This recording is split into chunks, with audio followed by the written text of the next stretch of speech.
Dans l'assemblée des saints, assoiffé je me tiens, que ton onction descende sur moi.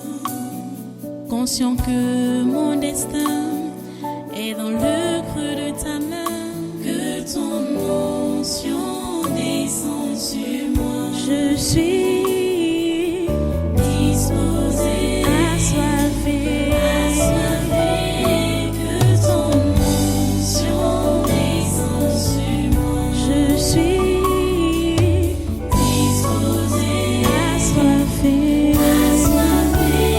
que ton onction descende sur moi.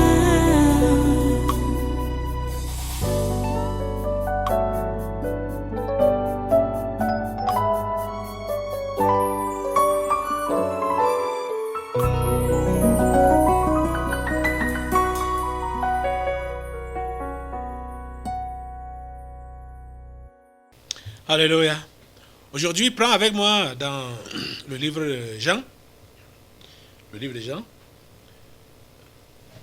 Ah, c'est pour meubler, du moins, on va aller à la suite de ce qui a été fait tous ces jours-ci, et surtout dimanche.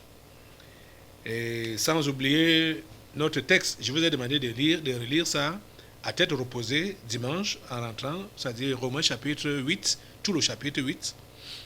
Je n'ai pas oublié ça, je ne sais pas si vous avez fait comme j'ai demandé. Ok. Je vais dans Jean au chapitre 4 aujourd'hui. Et l'entretien de Jésus avec la femme samaritaine. On ne va pas lire tout l'entretien. On ira juste à l'endroit où nous sommes intéressés. À partir donc du verset 20, je vais commencer par là, verset 20, jusqu'au verset 24.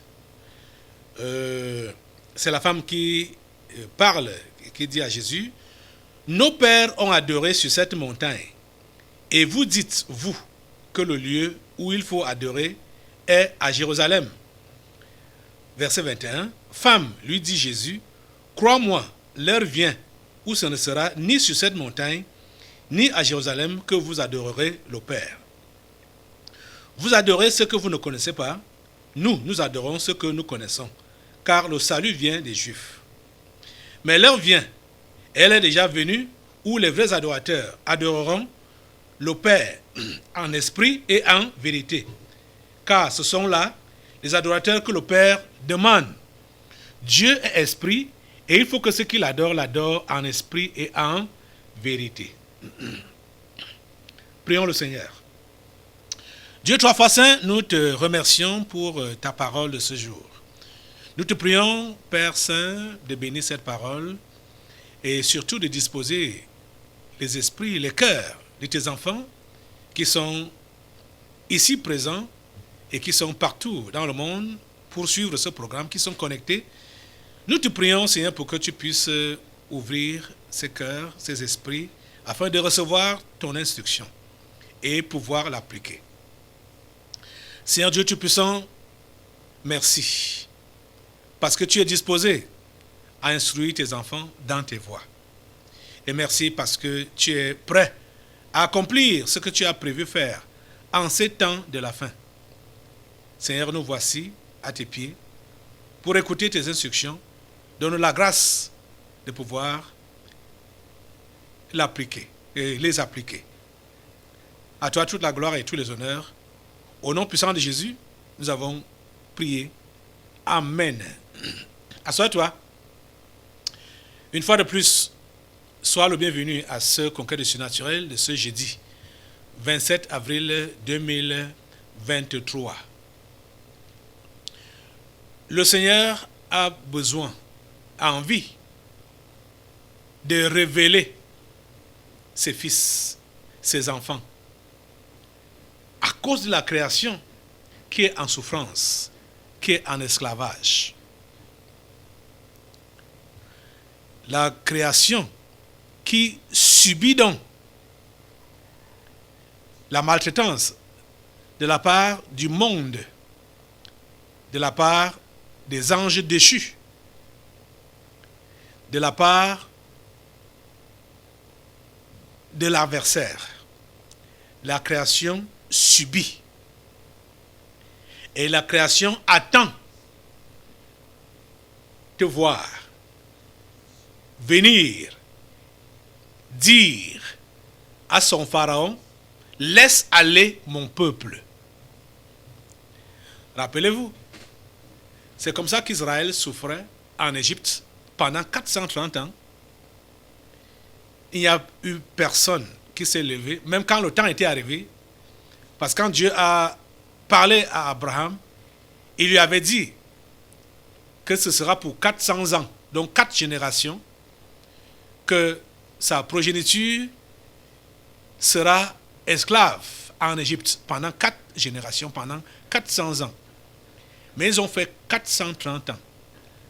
Quand 400 ans sont arrivés, Israël souffrait toujours, criait, gémissait, comme la création qui gémit maintenant là. Mais il n'y avait eu personne parmi ces esclaves-là qui s'est manifesté comme libérateur. Il n'y a eu personne. Bizarre, hein? Il n'y a eu personne. Il n'y a eu personne. Dieu est allé prendre quelqu'un qui était en fuite. Parce que de tous les enfants d'Israël qui étaient en esclavage, qui étaient esclaves là-bas en Égypte, il n'y avait eu personne qui a fait comme Moïse. C'est-à-dire, voyant comment ses frères sont maltraités et prend leur défense pour tuer l'Égyptien. Personne n'avait fait ça, ni avant lui, ni après lui. Et Dieu avait vu que celui-ci peut faire quelque chose pour mon peuple. Même comme après, il a pris peur, Moïse a pris peur, il a fui, il s'est échappé. Et il a fait 40 ans dans sa fuite. Vous savez quoi? Quand Moïse fuyait, quand Moïse avait fui, il restait seulement 10 ans pour que le terme prévu par Dieu, c'est-à-dire les années prévues par Dieu, pour que l'esclavage finisse.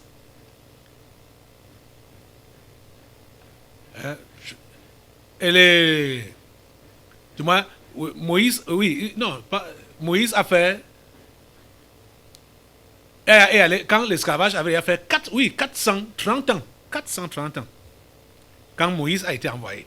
Donc, il y avait un débordement de 30 ans. Débordement de 30 ans. Pourquoi? Parce que Moïse ne voulait plus rentrer. Même quand le temps était arrivé, qu'il pouvait déjà rentrer, parce que je crois que Moïse avait l'histoire, puisque en Israël, de père en fils, leur histoire se racontait. Donc, de père en fils, leur histoire se racontait. Ils avaient... donc, quand le temps est même arrivé, que c'était il y a 400 ans, Moïse savait que le temps était déjà arrivé. Mais il n'a plus pensé que, il faut que je rentre, comme le temps est déjà arrivé maintenant pour que j'aille délivrer mes frères qui sont en esclavage. Cela ne lui est plus venu dans la tête. Il avait déjà fui, il avait déjà sauvé sa tête. Bon, il ne pensait même plus à cela. Jusqu'à ce que Dieu lui apparaisse là-bas au désert pour lui faire comprendre que c'est toi que j'ai choisi. Va délivrer mon peuple. Il a dit, qui? Moi? Il a commencé à donner des raisons à Dieu. Comment il ne sait pas parler, comment ceci, comment cela, machin. Mais Dieu dit, le temps est arrivé. Va dire à Pharaon de libérer mon peuple. Laisse aller mon peuple pour qu'il puisse me servir. Vous voyez? Comme Moïse hésitait, Dieu était obligé de former une équipe. Lui dit, ok, il dit que voilà, il y a ton frère ton frère Aaron. Il peut se joindre à toi, bon, vous allez faire équipe ensemble. Et bon, et en dehors de Aaron, il y avait également sa grande sœur Marie. Donc, c'était ces grands-là, son grand frère et sa grande sœur, que Dieu lui a donné pour dire, ok, ils vont te seconder dans ce travail. Et Moïse est allé devant Pharaon comme le libérateur. Il s'est révélé aux enfants d'Israël comme libérateur. Même comme ils ne l'ont pas bien accueilli. Il n'a pas été bien accueilli. Hein? Pas ses frères, il n'a pas été bien accueilli. Pas du tout. Il n'a pas été bien accueilli. Parce que quand il est arrivé et qu'il a commencé à dire à Pharaon de laisser aller le peuple de Dieu, comme Dieu lui avait dit, Pharaon a ajouté le travail aux enfants d'Israël. Il a augmenté leur souffrance. C'était l'occasion pour les enfants d'Israël de murmurer contre Moïse et contre Dieu. Parce que voilà le libérateur. Hein? Tu es venu pour nous libérer. Et voilà, au lieu de nous libérer, voilà qu'on nous fait souffrir davantage. Donc c'est toi qui as l'origine de nos souffrances. Tu nous fais souffrir. Tu nous fais souffrir. Tu nous fais souffrir. Ils l'ont accusé, ils l'ont condamné, ils l'ont rejeté. Mais c'est lui que Dieu avait choisi comme libérateur. Dieu a toujours fait comme ça. Choisir des libérateurs.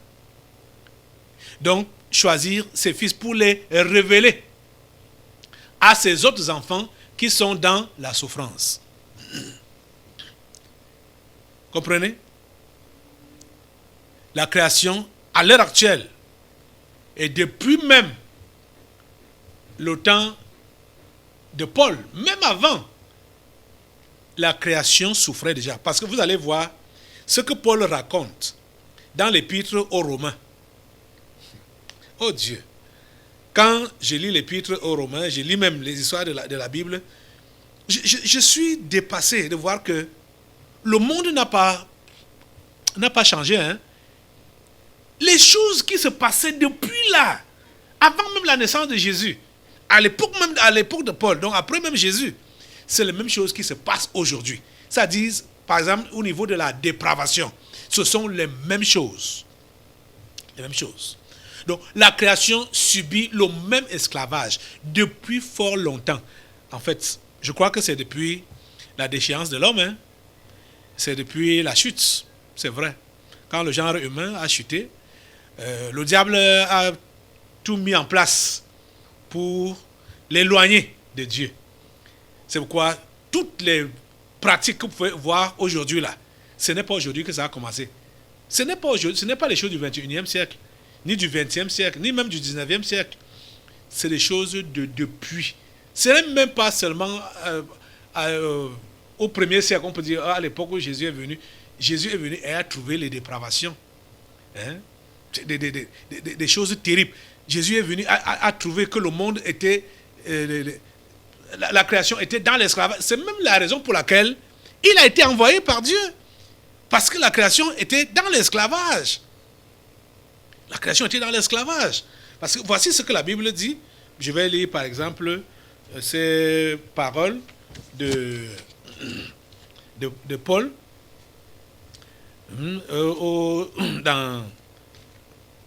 aux Corinthiens, là, dans sa lettre aux Corinthiens. Allons un peu...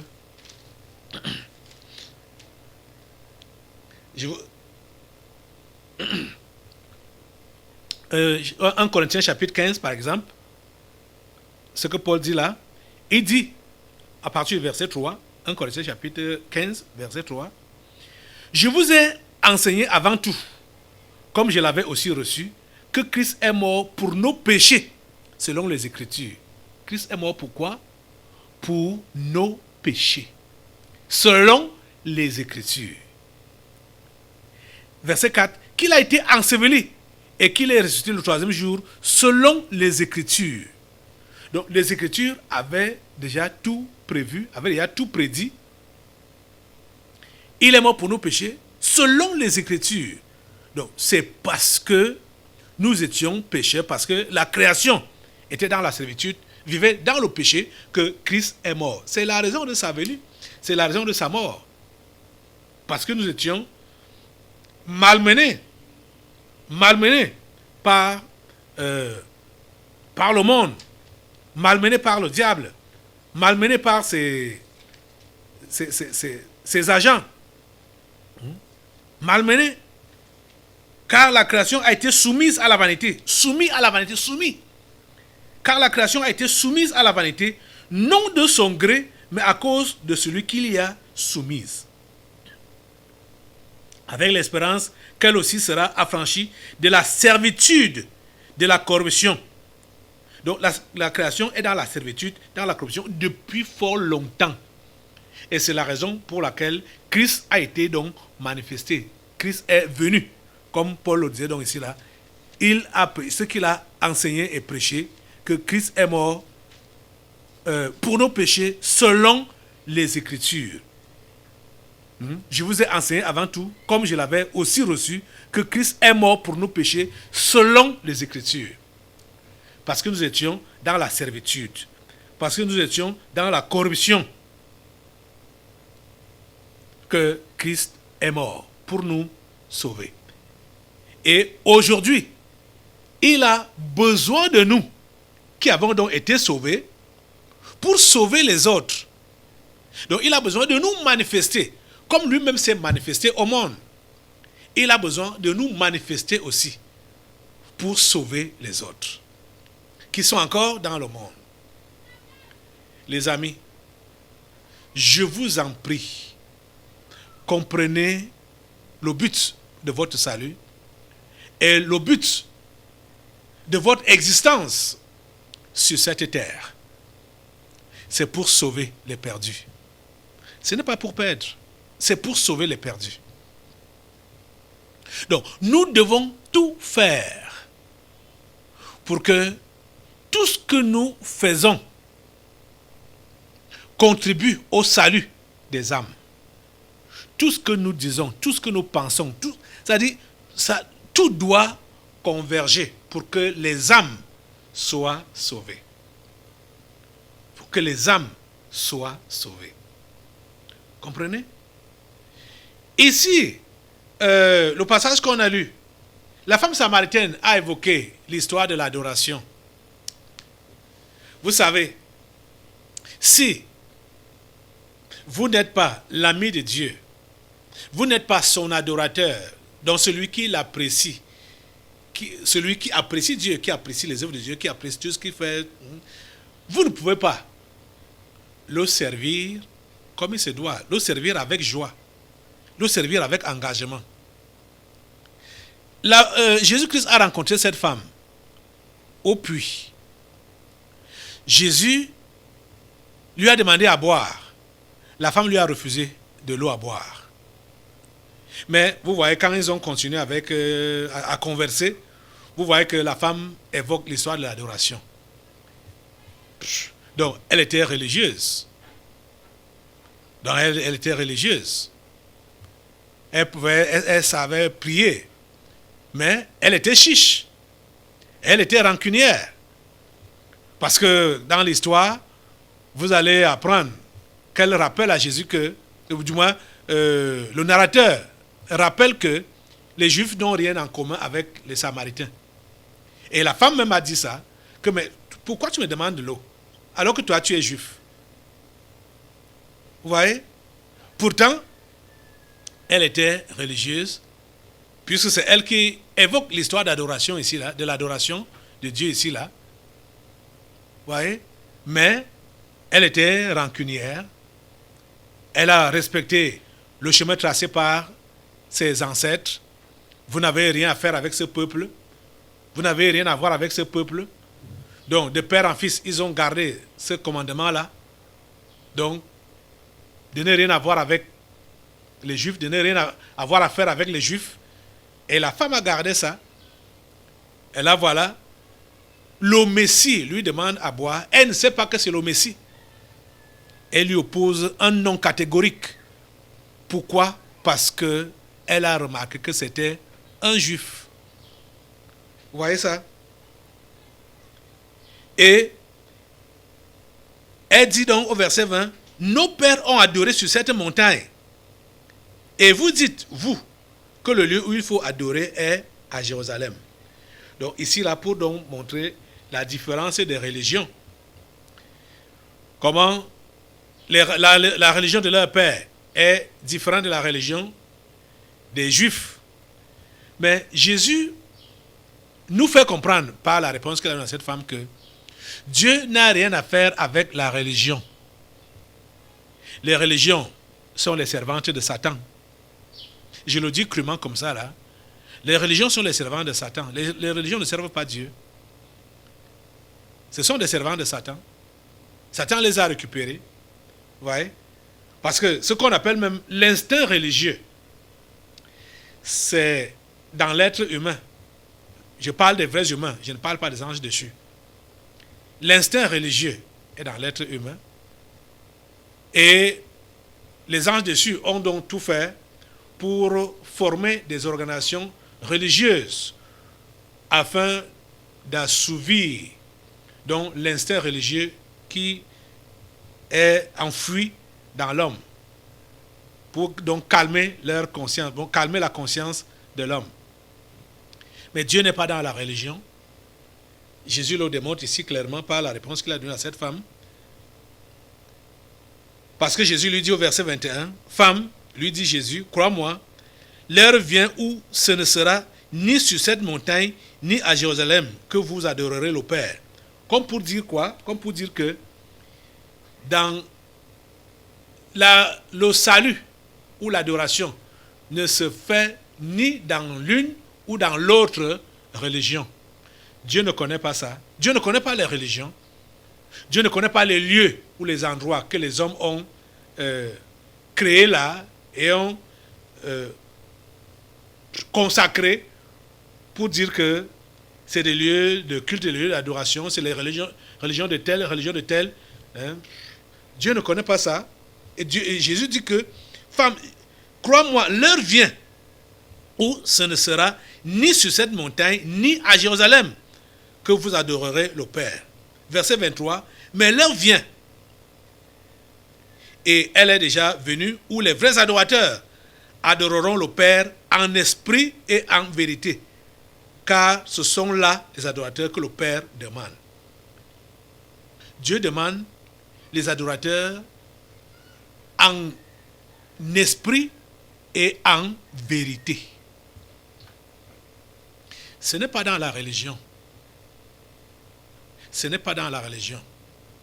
Aucune religion ne peut vous sauver. Et vous voyez, quand vous transformez ce lieu en un lieu de religion, c'est dommage. Comment est-ce que le tabernacle de la liberté peut être transformé en une religion quand les gens sont là juste pour la forme? Ils sont là juste pour la forme. Pour la forme, pour qu'on sache qu'ils sont là. Parce que, et je sais que depuis 3 ans aujourd'hui, quand on a fermé notre église, ça a contribué à ce que plusieurs deviennent vraiment des religieux. Mais ma prière est que vous puissiez comprendre l'appel de Dieu et le message de Dieu pour que vous puissiez quitter la religion pour adorer réellement le Père en esprit et en vérité. Vous voyez, Dieu est esprit, comme il a continué à le dire au verset 24. Dieu est esprit. Dieu est esprit et il faut que ceux qui l'adorent en esprit et en vérité. L'esprit, on ne le voit pas. Dieu, on ne le voit pas. Adorer Dieu en esprit et en vérité, ça veut dire que c'est du fond de toi que tu décides de lui plaire. Pas pour la forme, pas pour les yeux des gens, mais du fond de ton être. Parce que tu sais que lui, il est avec toi, même quand tu penses que tu es seul. Il voit, il lit dans tes pensées, il voit dans ton cœur. Donc notre croyance ou notre adoration à Dieu, ça ne doit pas être pour les yeux des gens. En aucun cas, ça ne doit pas être pour les yeux des gens. nous devons comprendre que nous avons affaire avec l'esprit invisible, le Dieu créateur du ciel et de la terre, l'invisible. Il est esprit. Et il faut que ceux qui l'adorent en esprit et en vérité. Donc, ne fais pas pour la forme, ne fais pas pour les yeux des gens ce que tu fais là. Ne viens pas ici à l'église pour qu'on ne te demande pas que tu étais où. Pourquoi tu n'es pas venu? Hein? On ne te voit pas, on ne t'a pas vu depuis là. C'est pas pour cela que tu dois être là à l'église. Tu dois venir à l'église parce que tu sais que tu as à gagner, tu sais que tu as à faire. Tu sais que tu as à faire. Hein? Tu as à contribuer. Donc tu es là pour te former et pour faire le travail de Dieu. Tu es là pour l'adorer en esprit et en vérité et faire son travail. Tu es là pour qu'il puisse te préparer, t'apprêter afin de te manifester à sa création qui est dans la souffrance. C'est pour cela tu n'es pas là juste pour remplir les chaises vides ou les salles vides ou remplir la tente. C'est pas là. Tu n'es pas là juste pour la protection de ta vie. Parce que plusieurs sont venus ici à l'église parce qu'ils fuient la mort. Ils fuient les sorciers de leur famille, de leur village, de leur lieu de service. Ce n'est pas ça qui doit te maintenir ici là. Parce que tu fuis la mort. Ou parce que tu veux la guérison, tu veux la délivrance, tu veux que tes affaires se décantent, parce que c'est ça qui attire également plusieurs à venir ici à l'église. Si tu es même venu pour ces raisons-là, et que maintenant donc, tu as rencontré Jésus, comprends que tu dois changer de vision. Tu dois changer de vision, contrairement à ceux qui font que dès qu'il vient pour la guérison, dès qu'il trouve la guérison, au revoir, église, il rentre dans ses affaires d'auparavant. Le Seigneur te sauve pour que tu puisses sauver les autres. Le Seigneur t'a sauvé parce qu'il veut te manifester à la création, à sa création qui est en souffrance dans le monde, qui est en souffrance là-bas dehors. Il faut donc que tu sois l'un de ses adorateurs, ceux-là qui l'adorent donc en esprit et en vérité. En esprit et en vérité. Tu dois l'adorer en esprit et en vérité. Tu comprends ça?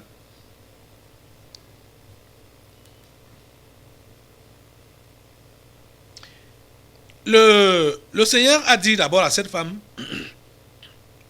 au verset 22 de Jean 4, vous adorez ce que vous ne connaissez pas. Je vais te poser la question. Est-ce que tu connais celui que tu adores? Est-ce que tu connais celui que tu adores? Est-ce que tu connais réellement celui en qui tu dis que tu as cru? Est-ce que tu le connais? Est-ce que tu le connais? Est-ce que tu connais Dieu? Oh Seigneur, ta grâce. Vous savez, même avec l'apôtre Paul, il avait compris que plusieurs de ceux-là qui disaient qu'ils sont des croyants ne l'étaient pas. Il le leur dit même, il le leur dit, sans le cacher, que il sait que plusieurs ne connaissent pas Dieu. Et c'est vrai que dans la foule, on voit plusieurs comme ça là, certains qui ont même déjà fait des années là, des années, ils ne connaissent pas Dieu. Ils ne connaissent pas Dieu. Parce qu'avec le temps, la religion prend la place. Parce que la religion, c'est la routine. Hein? La routine. Quand tu es déjà dans un esprit de routine, bon, tu peux lire la Bible dans la routine. Tu peux même faire les prières dans la routine. Venir à l'église dans la routine. C'est-à-dire ce qu'on appelle la routine là, c'est ce qu'on a l'habitude de faire. L'habitude. Comme on a dit que l'habitude est une seconde nature. Donc comme tu as l'habitude de faire ça, tu vas faire ça régulièrement. Tu vas faire ça chaque fois. La routine, il n'y a pas de profondeur. il n'y a pas de profondeur dans ce que tu fais. Il n'y a pas de profondeur, c'est juste la routine. Et beaucoup de croyants, ici au tabernacle, sont devenus juste des routiniers, des religieux. La communion, le contact avec Dieu, en esprit et en vérité, n'existe plus. N'existe plus. Il faut que cela soit rétabli. Ce contact en direct avec Dieu, en esprit et en vérité, il faut que cela soit rétabli. Le Seigneur a besoin des adorateurs, des vrais adorateurs. Ce sont ceux-là qu'il va envoyer, puisque c'est quand tu es donc vrai adorateur, tu es en contact direct avec Dieu. C'est là qu'il te manifeste au monde. C'est là qu'il te manifeste à la création qui souffre dans le monde, pour que tu puisses leur apporter le message du salut. Les amis, s'il vous plaît, laissez-vous interpeller aujourd'hui. Vous adorez ce que vous ne connaissez pas. Voyez? Est-ce que vous adorez ce que vous connaissez? Est-ce que vous adorez vous connaissez celui que vous adorez? Est-ce que vous connaissez ce que vous adorez? Est-ce que vous connaissez cela? Plusieurs sont dans le cas de cette femme et de son milieu, des Samaritains. Il dit, nous adorons ce que nous connaissons, car le salut vient des Juifs. Ce n'est pas les Juifs physiques dont Jésus-Christ parlait ici, là. Parce que la Bible nous dit clairement que le Juif, ce n'est pas celui qui a l'extérieur. Non. Le Juif, c'est l'intérieur. La circoncision, ce n'est pas celle du corps, mais c'est celle du cœur. Voilà le vrai Juif là-bas. Comprenez? Voilà le vrai Juif là-bas. Ce n'est pas celui qui a les dehors, mais celui qui a l'intérieur arrangé par le précieux sang de Jésus et qui continue dans cette lancée-là. Oh Seigneur. Allons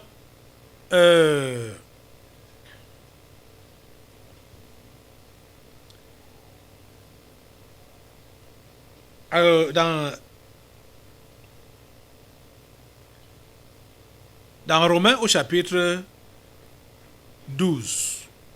Chapitre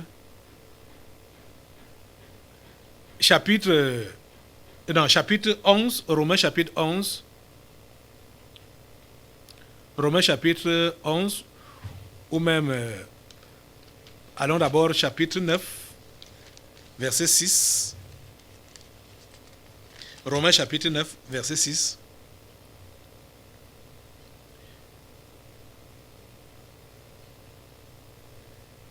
Romains chapitre 9, verset 6 dit, « Ce n'est point à dire que la parole de Dieu soit restée sans effet, car tous ceux qui descendent d'Israël ne sont pas Israël. » Comprenez? Car tous ceux qui descendent d'Israël ne sont pas Israël. Parce que quelqu'un peut mal comprendre ce que Jésus a dit là. Vous dites que bon, il est juif et tout ça. Et quand, par exemple, oui, c'est ça ici. Verset 26 également, donc de Romains 11, qui dit, « Et ainsi, tout Israël sera sauvé, selon qu'il est écrit, le libérateur viendra de Sion, et il détournera de Jacob les impiétés. » Tout Israël ici, là, ce n'est pas l'Israël physique. Ce n'est pas le juif qui a les dehors, mais c'est le juif qui l'est de l'intérieur, par le cœur. Si celui-là qui a circoncis son cœur, donc qui a coupé les mauvaises choses qui sont dans le cœur. Parce que c'est le cœur qui est le sang de l'homme. Hein. C'est du cœur que viennent tout. Tout ce qui peut être bon comme tout ce qui peut être mauvais, c'est du cœur. Donc, quand tout ce qui est mauvais est coupé du cœur, c'est ça qu'on appelle la circoncision. C'est-à-dire quand tu as donc coupé de ton cœur, tout ce qui est méchanceté, tout ce qui est péché, tu t'es circoncis au niveau de ton cœur. Tu es donc un juif. Et tu es comme Abraham, à qui Dieu avait demandé de se circoncire physiquement, c'est-à-dire couper le prépuce de son sexe. Tu as coupé. Parce que ça fait mal quand on coupe ça. Donc au niveau de ton cœur, là, quand tu coupes aussi les mauvaises choses auxquelles tu es attaché, ça va te faire mal. Mais tu dois couper ça pour avoir un cœur pur. Jésus a dit, heureux ceux qui ont le cœur pur, car ils verront Dieu. La chrétienté là, c'est dans le cœur là. La croyance là, c'est dans le cœur là. Et quand vous entendez parler d'adorer le Père en esprit et en vérité, esprit, quand son esprit est venu et résidé dans ton esprit, la vérité, c'est que il n'y a pas l'ombre d'un doute que tu as été déconnecté des mauvaises œuvres que tu pratiquais auparavant. Ça a été coupé. En vrai. En vrai, tu n'es plus dans ces pratiques malsaines-là que tu faisais auparavant. En vrai, ce n'est pas juste la forme. Voilà comment adorer Dieu en esprit et en vérité. Si tu dis que tu adores Dieu, alors que dans ton cœur, ou bien ton cœur est encore attaché aux mauvaises choses, aux mauvaises pratiques, aux mauvaises habitudes, ce n'est pas une vraie adoration, parce qu'il n'y a pas de vérité. Il n'y a pas de vérité là-dedans. Et l'Esprit de Dieu ne peut pas rester là où il y a le mensonge. Parce que si ce n'est pas la vérité, c'est le mensonge. Hein? Et l'Esprit de Dieu ne reste pas là où il y a le mensonge. Vous comprenez? Vous devez adorer Dieu en esprit et en vérité. Vous devez être disposé à ce que Dieu vous manifeste comme ses fils à cette création. Nous sommes dans ce temps-là. Mais malheureusement, plusieurs sont en train de s'amuser. C'est le moment, l'occasion où plusieurs trouvent bon de s'amuser. Hein? C'est là que plusieurs trouvent bon de prendre de l'air. Hein? C'est-à-dire, le zèle qu'ils avaient auparavant, ils n'ont plus ce zèle-là. Le refroidissement les a gagnés. S'il vous plaît, réveillez-vous. Réveillez-vous. Laissez-vous réveiller aujourd'hui. Au nom de Jésus. Ma prière est que chacun de vous soit réellement un fils de Dieu qui sera révélé à cette création. Elle en a besoin. La création a besoin de votre révélation comme fils de Dieu afin de la libérer de l'esclavage, de la servitude, de la corruption. Lève-toi pour prier Dieu maintenant, pour qu'il donne cette grâce-là d'être parmi les vrais adorateurs. Dieu est esprit. Dieu est esprit. Il n'est pas physique. Il est présent partout. Ce n'est pas pour les hommes. Ce n'est pas pour les beaux yeux des hommes que tu dois dire que tu pries Dieu, tu adores Dieu, tu te préserves. Ce n'est pas aux yeux des hommes. Dieu lui voit partout. Engage-toi réellement à ce que la vérité soit établie au fond de ton cœur. Cette vérité, comme je l'ai dit, ça signifie que tu as réellement coupé d'avec toute mauvaise habitude, tout mauvais comportement, tout péché. Parce que son pouvoir a été brisé. Ça c'est clair, le pouvoir du péché a été brisé. Donc, la vérité doit être au fond de ton cœur. Que tu n'es plus là. À collaborer avec le monde, à aimer le monde et ses choses. Pour que l'Esprit de Dieu puisse te remplir donc et qu'il puisse te révéler à ce monde, à cette création qui a besoin de salut. Seigneur mon Dieu, s'il te plaît, vois ces cœurs. Tu les connais. Réponds à ces cœurs. Ces cœurs qui te sont favorables, réponds à ces cœurs, Seigneur. Ceux cœurs qui ne sont pas favorables, disponibles, Seigneur, dispose-les. Et ceux qui sont favorables, rencontre-les, Seigneur. C'est ma prière. S'il te plaît, écoute ma prière. Exauce-moi. S'il te plaît. Au nom puissant de Jésus, j'ai prié. Amen. Assois-toi. Nous allons maintenant passer aux délivrances prophétiques. Dans l'assemblée des saints, assoiffé je me tiens, que ton onction descende sur moi. Conscient que mon destin